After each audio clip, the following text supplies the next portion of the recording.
What's up, guys? This is Tabletop Vibes, and today we're here talking about Gaia Gamez Ninjas Unleashed. Jason?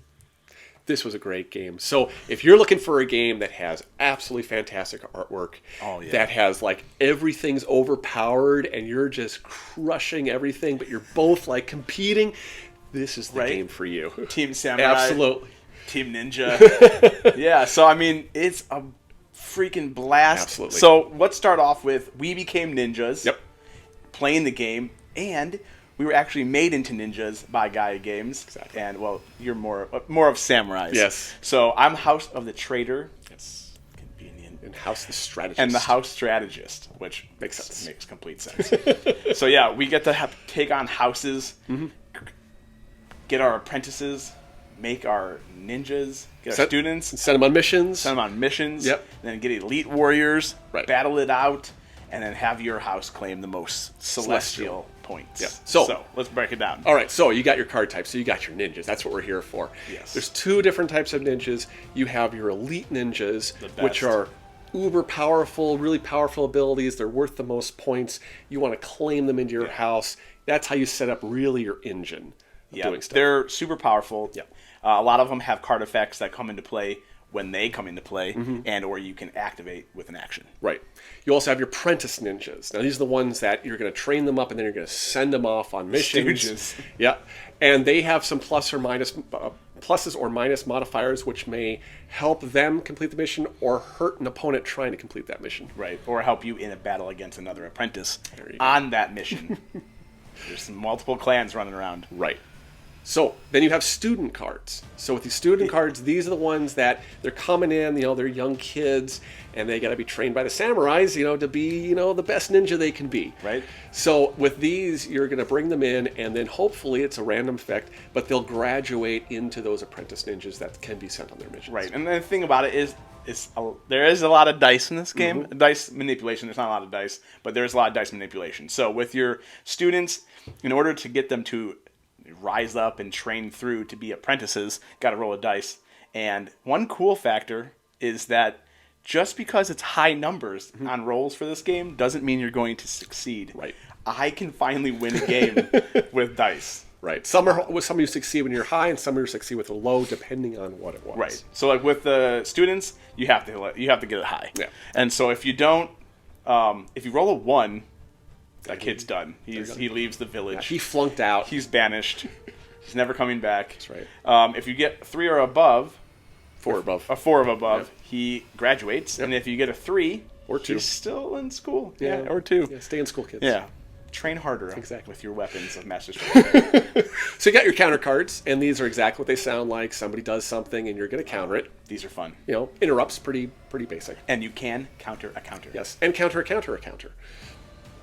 You're a ninja. You have skills. Exactly. So you got your sabotage cards. These were your favorite. Yeah. Who doesn't love messing up everybody else? Sabotaging, they're orange cards, I believe. You can place them into the other person's tableau or ninja house or school, and it messes them up pretty good with whatever the effect is. They're also negative 2 points. Yes, they are. Then you got the enhanced cards, which were my favorite, including one that I got that said, I can't get anything bad happening to me, basically. So, literally, he plays an enhanced card that I can't use any tactic cards against him until you take out the elite ninjas. The elites were powering the shield around the house. Yeah. It was great. Yeah, so it was awful. Yeah. So then you got the tactic cards you just mentioned there. Yeah, tactic is awesome. You can play them when the situation is for yourself, or you can play them against other people. And they have their instance. Yeah. Take away 2 students, or take a card, or Jason had 3 apprentices at missions, and so I played a tactic card that made him lose 3 cards and draw 1 because he had 3 apprentices out. Sent too many in out. Missions. Exactly.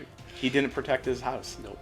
So then you have your other cards, which are making up your house. Yeah. And you have your sensei cards, and I think that's about it. The sensei card is just cool because he's just sitting really there. Cool. And the cool thing is, if he gets annexed and killed, you can promote an elite ninja to be a sensei. Right. And that's the start of the turns. Right. Every start, there's you go through a list of things to do.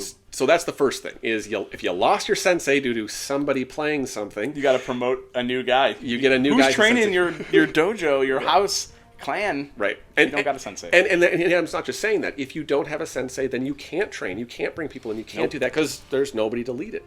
So that's the first one, is you move over any of your elites into your new sensei. Because you would forego it if it wasn't there, and if you didn't have an elite in your house. Then the second part of it is you take those apprentices that were graduates and you're sending them off on missions. And these missions... they're really cool. They're really cool. They have various modifiers of win or loss, and they have kind of these cool effects that we'll get into in a little bit. Right. So yeah. With the houses, there is like a point, like one of the houses was between 7 and 10. I think is one of what's the win condition? Oh, the missions. Missions. I'm sorry, not the house. Mission cards between 7 and 10. Yep. You would have to try to roll 2 dice and try to get that in between those things to win it. If you lose, which is 2 to 5, your ninja goes back home, and he goes back to the. No, losses. He's gone. Oh, he gets. Yeah, he's failed. Oh yeah, he's done. You failed the mission. You're done. Yep. If you get in between the numbers between loss and win, he goes back home. But he dodged the star. But he goes back with shame. Yeah, 100%. Yeah, dude's a loser. Failure. Yeah, a loser. Absolutely. But you can send out up to 3 ninjas. Yep. One of your ninjas to each location. Mm-hmm. Can't have multiple ninjas at the same location of your own. Right. But then if Jason went to the same spot I went to do missions, well, now it's challenge, and we're going to have a battle. Right. So that's your second little thing. The third one is recruiting your students. So every turn you get a new student because your house is so cool and everybody wants to join it. So you get one new student that comes in. You can have other students already in the pile through other actions in previous turns. Right. But you have this kind of pile of students. Then the fourth one is you are going to train those students and see if they become apprentices. Those apprentices. And you roll a die. And as Adam said, depending on the value, they either leave, they stay training, or they get promoted. And that's kind of your initial setup play for your turn. And then I would do it if I was first, then Jason would do it, and then it would come back to me, and we go into the action phase. Right. The action phase is really, really super cool. great. Yeah. So you have up to 3 actions or more as my trader house. I had the ability to bonus. Send away 2 students and take 2 more actions that turn. So I'd had 5 actions. And Slaves. Slaves. They're just gone. They didn't cut it, literally. And so what you're doing then is you can play a card, draw a card, activate abilities that say action-wise on your cards.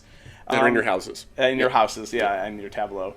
And then if you want to play in the advanced way, you can also discard all 3 actions to either draw 5 new cards or make your opponent draw 5 new cards. Just be like, I'm going to use all my actions, discard your whole hand, and draw 5 more. And as you can kind of see, this is a lot more of a take that than it is building engine. There's your a lot ninjas, of you're battling, samurai ninjas. There's warfare. Yeah, absolutely. There's going to be casualties. So with that out of the way, then you resolve your missions. This part's pretty cool. And there's 2 different phases to this. Part 1 is if you have 2 opposing ninjas that are going for the same mission, well, you both can't be... There only can be one. There can only be one.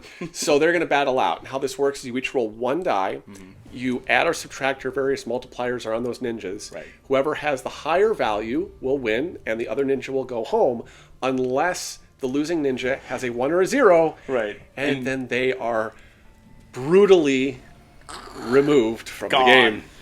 Yeah, and the other cool part is, like Jason was saying, there's cards to manipulate this stuff.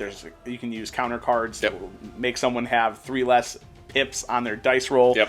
You can have stuff that gave you pips on your dice roll, and then you battle it out, and you see who's going to take on the mission. Because then now you still have to roll for the mission. Right, and roll for the mission. I thought is a really great thing because you just battled, you're weary, you're tired, who knows how much skill you have left, and now you go for your mission. So then, as Adam was talking about the missions, you have ranges of win and loss.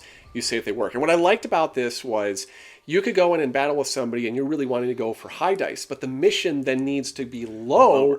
So it's like, what type of modifier do you use? So it was really kind of clever how they made it so that it's not always high as win, low as lose. Which is refreshing because some games it's just like, oh, if you roll low, you're just know you're going to lose it, which is usually my MO. Yeah. The other cool thing is the entire time you're doing this, you're getting points. Yeah. And points are just being traded back and forth because every elite ninja in your school is 3. Mm-hmm. Every mission you win is 2. Mm-hmm.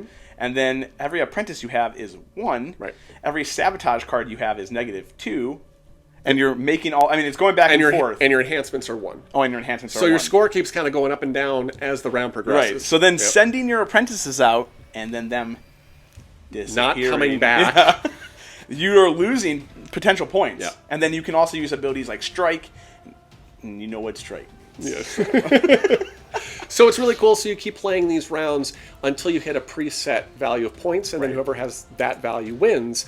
So we played with 20 points, and we were like, why is there a 21 to 40 track on the... That's because why. It's awesome. You want more points in the game because you kind of run through this pretty quick. Yeah. And you really want there to really kind of extend it. So I think the last turn, I jumped up 7 points before missions. It was crazy. I mean, I failed every dang mission I had. I lost every single one of my guys. I mean, it was a bad round for me. But the other thing that is really cool with that, too, is you can control and, like, add things to what the end game will be. So, like, you can add in there, one of the end games is you have to have an elite ninja in your school. Right. And get this many points to win the game. Or you can't have any sabotage. You got to get a clean school. So you can kind of like mess around with as much, and like right as you become an elite ninja playing this game, not an apprentice, you can add in all the things and make it harder to win. Right. So all in all, fantastic game, fantastic art, fantastic gameplay, just a fantastic game. Right, and they're going to have minis. Yes. So they're coming to Kickstarter sometime soon. And so definitely check them out. The art, again, is so beautiful. It's a blast deck builder to play. And who doesn't love ninjas and samurais? Yeah. So check it out.